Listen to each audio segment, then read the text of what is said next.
Hello there guys, welcome to another of my live videos, and on this video I am going to be giving you the latest news on Rabbi Matondo from Schalke. So, according to recent reports, Manchester United can sign Rabbi Matondo in the summer transfer window for £54 million because that's his release clause in his Schalke contract. So his release clause is €60 million, which equates to around 54 million in pounds sterling. Now, there was talks about Rabbi Matondo coming out the other week, saying that Manchester United had expressed an interest in the player, because we are seeing Rabbi Matondo as an alternative to Jadon Sancho. So if we miss out on Jadon Sancho, we'll look at getting Rabbi Matondo. Well, to be honest with you, Rabbi Matondo would be a much cheaper solution than Jadon Sancho. Now, it also was mentioned today that Liverpool have expressed their interest in Rabbi Matondo, and that obviously, he's playing in the Bundesliga with Schalke. Liverpool, of course, have recruited quite a few players from the Bundesliga in recent years. They got Joe Matip from the Bundesliga. They got Naby Keita from the Bundesliga. They also got Roberto Firmino from the Bundesliga and that. So, yeah, they have got, a history, of recruiting, Bundesliga players in of Liverpool. Now, this has been Rabbi Matondo's first season with Schalke. It's been his first season with them, yeah. Obviously, Schalke did get him last summer from Manchester City. Schalke paid just over £11 million for him. I think Schalke paid around 11.5 million for him. I think he has got a contract with Schalke until 2023. But like I mentioned, he is a former Manchester City player. I think he was at Manchester City, was he, for a few years. Obviously, before he was at Manchester City, he was at Cardiff. He began his career with Cardiff. He's from Liverpool. He was born in Liverpool, was Rabbi Matondo, but at a young age he moved to Wales. And he is very, very young, is Rabbi Matondo. So do you think he would be the right calibre player for Manchester United if he was to come in? But also too, Liverpool and only got players from the Bundesliga on their agenda. We've also got quite a few players on the from the Bundesliga on our agenda. So if we miss out on Jadon Sancho, then we should look at the possibility of signing Rabbi Matondo from Schalke. So that is the latest news on him. You already know the latest news on Jadon Sancho because I've been keeping you up to date of what's been going on with Jadon Sancho on a regular basis. Now, obviously, reports have come out today and said that Bayern Munich are interested now in signing Jadon Sancho. So Bayern Munich are the latest club to be linked with him.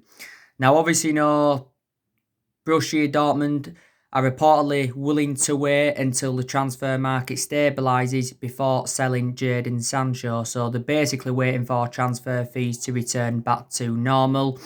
Dortmund still remain ruthless over their valuation. They have still said they want at least £100 million. Now, there's been quite a few clubs that have been in for Jadon Sancho. We confirmed the other week we are not willing to smash our transfer record for Jadon Sancho. It said last week we was only willing to pay in the 60 or the 70. We was only willing to pay 60 or 70 million pounds. But neither of them figures are going to be enough to convince Borussia Dortmund, to offload him. You had the Borussia Dortmund managing director, came out recently, can't remember his name, and he said, that he expects players' transfer valuations to drop, in the summer transfer window and stuff like that. But Dortmund still do remain ruthless over their valuation. David Ornstein, who's a very credible journalist, don't forget he came out and said there's a very high chance that Sancho will sign for Manchester United in the summer transfer window. But David Ornstein did say last week that Dortmund will not sell Sancho for less than £100 million. But Sancho is our number one priority target. Like I said, the first time we expressed our interest in Sancho was in 2017, and this was before he went to Borussia Dortmund. And like I said, was relentlessly linked with him last year. Now, Jadon Sancho is into his third season with Borussia Dortmund. Got to make an admission since his arrival in Germany. He has been a revelation. Dortmund only paid £8 million for him from Manchester City back in 2017. So if Dortmund sell him in the summer transfer market, they will make a huge profit on the player. They'll make a huge profit on the player. I think they're hoping to make like a £92 million profit. Sancho has got a contract with Borussia Dortmund until 2022. But Borussia Dortmund is the third club so far in Jadon Sancho's playing career, because before he was at Borussia Dortmund, he was at Man City. Obviously, he endured 2 years at Man City. I think it was 2 years, but he ended up leaving Manchester City, did Jadon Sancho. The main explanation is because he didn't get enough first-team opportunities at Manchester City. Before he was at City, he was at Watford. He began his footballing career with Watford, and he was at Watford for several years. Was Jadon Sancho and that. Don't forget, we've already made a promise to Sancho, if he comes to the football club in the summer transfer window. It says, we are willing to offer him the number 7 shirt, because we have got number 7 vacant at the moment. And like I said, we've had a lot of good number 7s up and down the generations, but our recent number 7s haven't been so good, let's be honest. Sanchez wasn't so good, he was inconsistent. Depay wasn't so good either. So there you go. Like I said, we've been in negotiation with Sancho's agent, and we've been working on his contracts for quite some time. Like Fabrizio Romano confirmed, earlier on in the season. I think City do get around 15% of the transfer fee if Sancho is sold in the summer transfer window due to the couple of clauses. But like I said, Bayern are the latest team to be in for him. We've been relentlessly linked with him. Liverpool have been in for him. Chelsea have also been in for him. Like I mentioned, if Sancho does make a return to London, I think he will make a move to Chelsea. He won't go to Arsenal, and he will not go to Tottenham, because they won't be willing to pay £100 million for Jadon Sancho. So there you go. Like I said, Dortmund have recruited quite a few players in recent years. They got Haaland in January. They got Thorgan Hazard recently. They got Julian Brandt as well. Also, too, they got Emre Can. Emre Can's been talking about Jadon Sancho recently. But there again, Borussia Dortmund have let quite a few of their players go to the Premier League in recent years, like I've already updated you already. They let Pulisic go. They let Aubameyang go. They let Ilkay Gundogan go, Mkhitaryan, Shinji Kagawa. There's a couple of players that left that didn't go to the Premier League, and that was Ousmane Dembele. He went to Barca. And obviously, Matt Hummels, I think he went to Bayern Munich and that. So Dortmund are also known as a selling football club. But Dortmund did reveal, they will not step in Jadon Sancho's way if he does want to leave in the summer transfer window and that. So you know the news on Jadon Sancho. But Jadon Sancho to Manchester United now could be in doubt. Obviously, reflecting on our latest financial figures, because don't forget, Ed Woodward spoke to our investors yesterday on a conference call, and our latest financial figures have been revealed. Obviously, our net debt has risen up to, is it 429.1 million? The club, of course, are no longer predicting revenues of up to 580 million. And Ed Woodward also did reveal that, he's optimistic about the season returning in June. And he did say, the coronavirus pandemic is one of the worst moments in Manchester United's 142 second year history. So Ed Woodward has said, it is one of the worst moments. So, yeah. So, there's a lot of uncertainty now for the summer transfer window. And I don't know who we're going to sign. Jadon Sancho now could be in doubt. Some Man United fans have given their theory on it. Reflects on the latest financial figures, and they think now Jadon Sancho at Man United is off.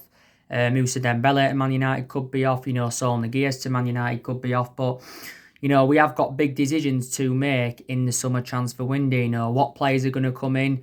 Also, to what players are going to leave the football club. But I've already said to you already, I've got an idea of what players are going to leave Manchester United in the summer transfer window and that. So there you go. Like I said, there's decisions Manchester United have got to make, before the season does resume. The season's supposedly resuming sometime next month. I've heard some reports saying it's going to resume on the 19th of June. Some reports said the 18th of June. Some even said the 12th of June. I think it'll start on the 12th of June if everyone's fit. It just all depends on the fitness levels. But we do know now, obviously, clubs have been back in training recently, which is very, very good news and that. Which is, very, very good news.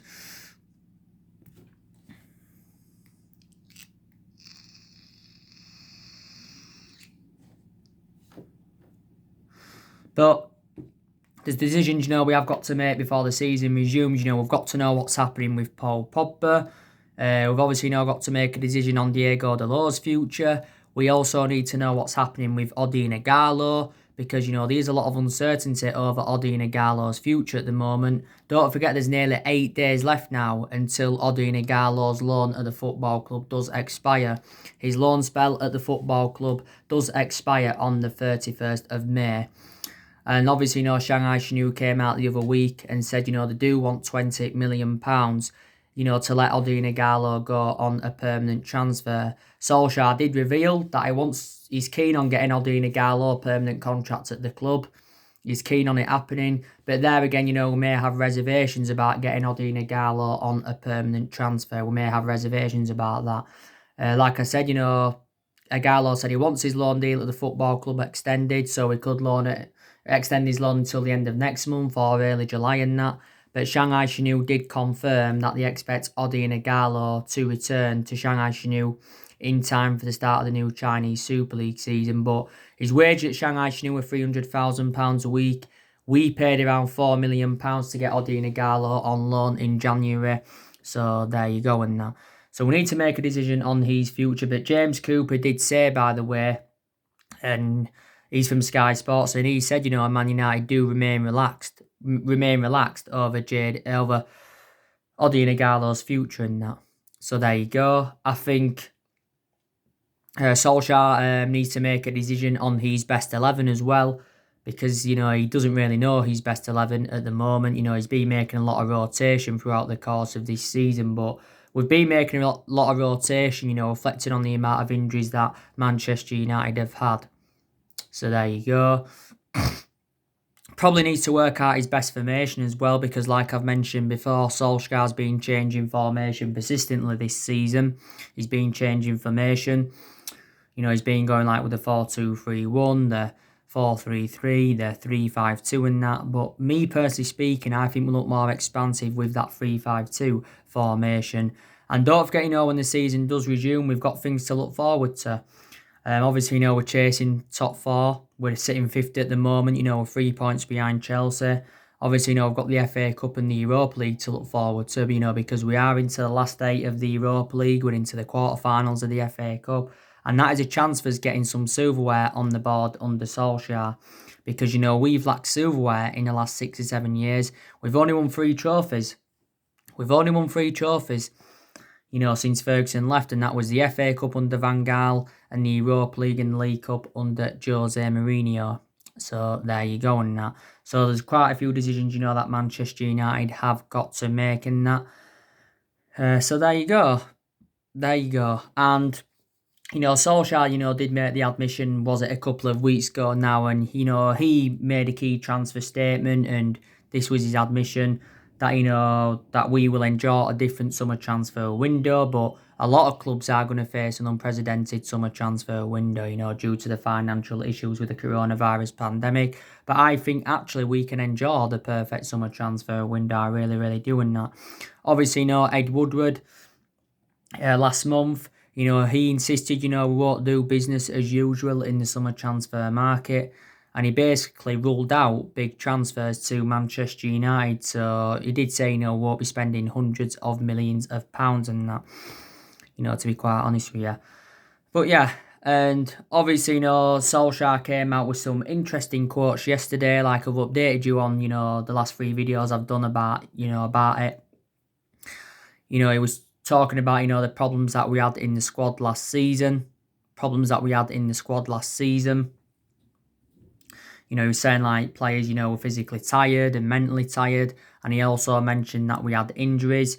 Solskjaer, by the way, did make an admission saying, that we had players at the football club with personal agendas. But he's recently come out and said personal agendas will not be tolerated at the football club. And Solskjaer's also big on his personality and his players fitting the squad dynamic and stuff like that. And he said, he'd rather have a hole in the squad than an arsehole and that. So, in a way, he's aiming a dig at Romelu Lukaku and Alexis Sanchez. I think the main explanation why he got rid of Lukaku and Sanchez last summer was obviously, reflecting on their bad attitudes and that. So there you go. But good news is Solskjaer's insisted there's no current bad apples at the club at the moment and that, you know. But crediting Solskjaer, I credit him, for the players that he has recommended in so far. He has recommended 5 players into the football club and spent, £220 million on them 5 players. Obviously, last summer brought Daniel James, Wan-Bissaka and Harry Maguire in. And in January, he brought Bruno Fernandes and Odion Ighalo in. And definitely, the sign of Bruno Fernandes has saved Ole Gunnar Solskjaer's job at Manchester United. But I think, we have really, really improved in the transfer market under Solskjaer. What I mean is we're being a bit more sensible with our recruitment, and Solskjaer, has got the players, that he wanted to recommend in. And in the summer transfer window, it will be Solskjaer's 4th transfer window as Manchester United manager and his 2nd summer transfer window. To be fair as well, Solskjaer's got rid of a lot of the deadwood since he came into the football club. We have seen a total of 19 players leave.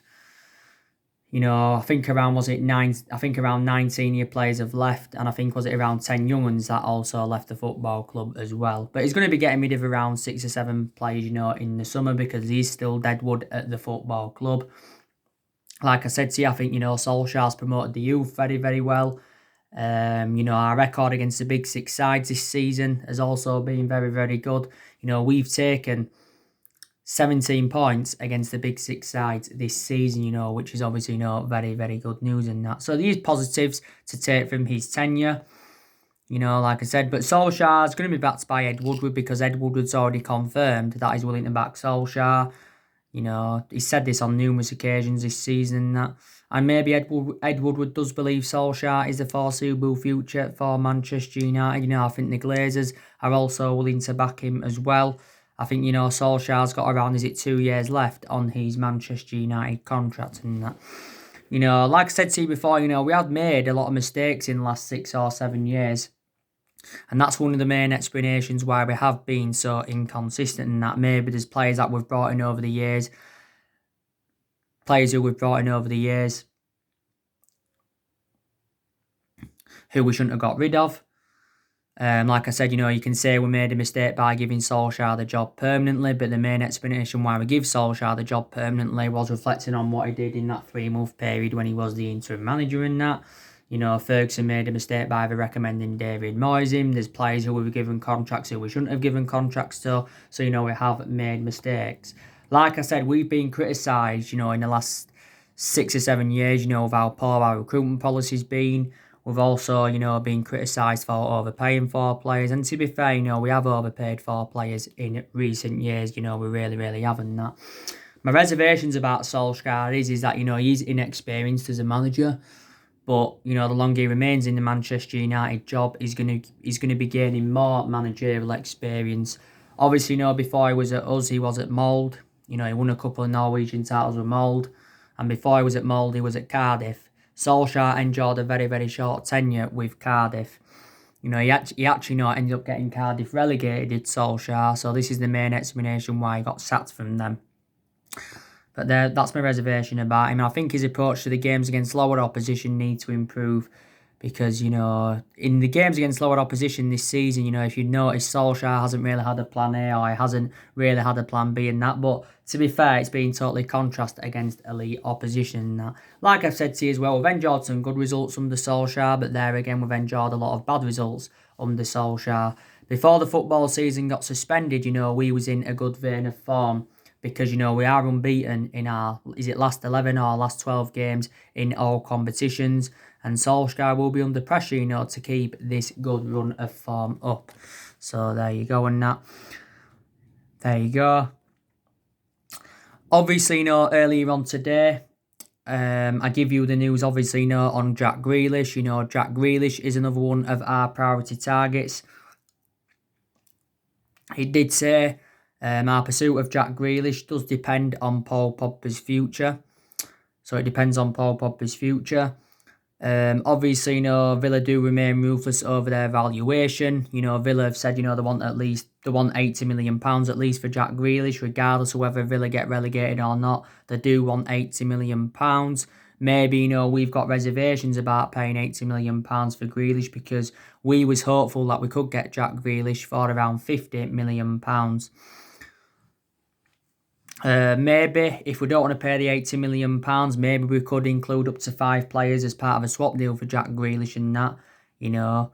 Maybe we could do that. That was reported in the Manchester Evening News earlier on today in that. Don't forget, Alan Hutton, who's a former Villa player, he came out yesterday and said that it would be impossible for Aston Villa to keep Jack Grealish if they do get relegated, and Villa are sitting in the bottom 3 at the moment.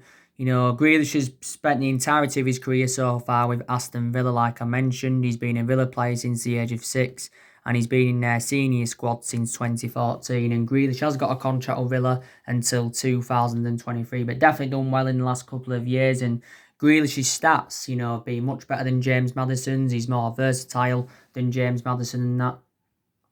He's more versatile than James Maddison.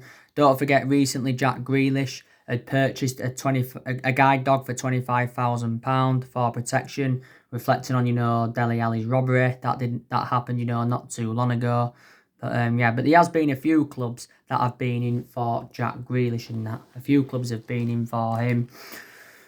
You know, so yeah, so Villa have said, you know, they do want £80 million for him and that, you know, but he is well Premier League proven, and I just think Jack Grealish now feels as though he's too good for Aston Villa.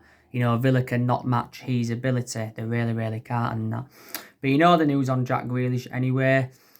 You know, obviously, you know, you already know the news on Jude Bellingham. You know, he's been another player on our agenda as Jude Bellingham. Obviously, you know, we want. I think we're close to getting Jude Bellingham. The last time I read up, it was stemming from 90minute.com.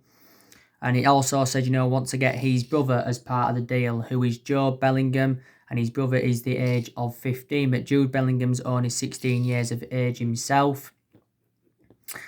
Like I said, Tino, there has been a lot of strikers on our agenda as well. You know, I give you the news on Erling Haaland this morning. I'm very, very sceptical that Manchester United will sign Erling Haaland in the summer, because it did say, you know, we may have to wait to sign Haaland in the summer of 2022. That goes for Real Madrid as well, because Erling Haaland's release clause does not become active until the summer of 2022. And Erling Haaland's release clause is around, is it £63 million or something like that? But obviously, you know, if us or Real Madrid were to get him before the summer of 2022, we'd probably have to pay over £100 million for the player. But like I said, Tino, it was a shame that we didn't get Erling Haaland in the January transfer window, because, you know, it would have been an Ole Gunnar Solskjaer type signing. You know, Solskjaer's worked with him before. Don't forget, Solskjaer was the one that gave Haaland his debut at Mould at just the age of 16, and Haaland is only 19 now. It was a shame, you know, that we obviously, you know, didn't get him in that, because he was our number 1 priority target in January, and Solskjaer and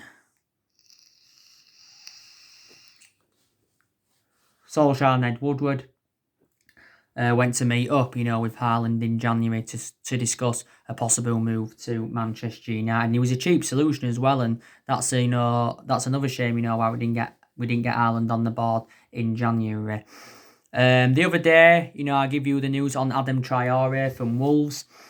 He's not a striker, he's a winner or a win-back, but reports were stemming from League 10 Sport, which is a French outlet. This came out a couple of days ago from that source, saying that, you know, Man United, Liverpool, Munich and City are all interested in Adam Traore from Wolves. Allegedly, you know, he said Wolves' valuation was £133 million, but no club would be willing to pay that. In reality, probably Adam Traore would probably cost maybe 60 or 70 million pounds or something like that. Obviously, you know, Wolves would generate a lot more money, you know, than what they paid for him, because Wolves did pay £18 million for him from Middlesbrough, was it back in 2018, and this has been now Adam Traore's second season with Wolves. I think he's made around 79 appearances in all competitions, and he has got a contract with Wolves until 2023 as Adam Traore. Because when he signed for Wolves, I think he signed a 5-year contract, was it?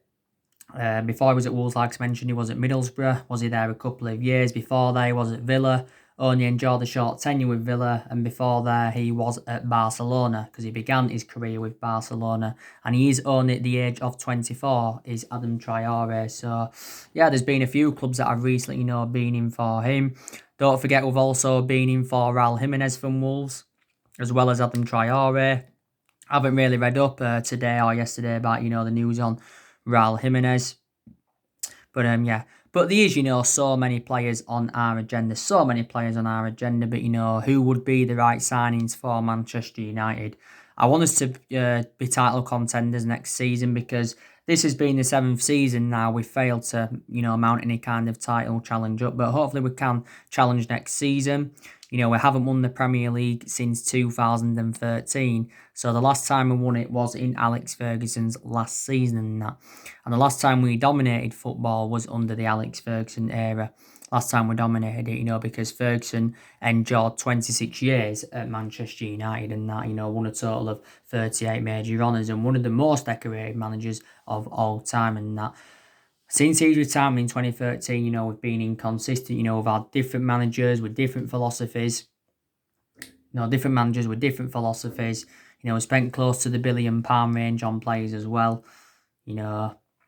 Obviously, recruited over 30 odd players in, since the Alex Ferguson era and all of that. Obviously, a lot of the players that we had under Ferguson are no longer here. Obviously, a lot of the players Van Gaal brought in are no longer here. There's only a couple of players here now from the Van Gaal era.